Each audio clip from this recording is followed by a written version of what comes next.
এক পাগলে বলছে, আমার আল্লাহ যদি খুশি হয়ে আমাকে জাহান্নাম দেয় আলহামদুলিল্লাহ।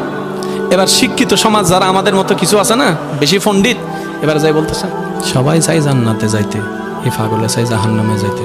কত বড় গাদা। পাগলে মুস্কি হেসে বলে যায়, হ্যাঁ ঠিকই বলছেন, আপনাদের মতো সুস্থ আমি হতে চাই না, এই পাগলেই থাকতে চাই। এবার তাদের একটু টনক লড়লো, কয় কেন? সবাই চাই জান্নাত, তুমি চাচ্ছ জাহান্নাম। বলে যে ভাইয়ারা, আপনারা মনে হয় আমার কথাটা খেয়াল করেন নাই। আমি বলেছি আমার রব যদি খুশি হয়ে, আমার রব যদি খুশি হয়ে আমাকে জাহান্নাম দেয়, আমি সেটাও নিতে রাজি। বলে যে এখনো বুঝলাম না। পাগল বলে জ্ঞান দিয়ে রবের বিষয় বোঝা যায় না, দিল দিয়ে বুঝতে হয়। আরে শুনো, রব যখন খুশি হয়ে যাবে জাহান্নামটা জান্নাত হয়ে যাবে, রব যখন নারাজ হয়ে যাবে জান্নাতটা জাহান্নাম হয়ে যাবে।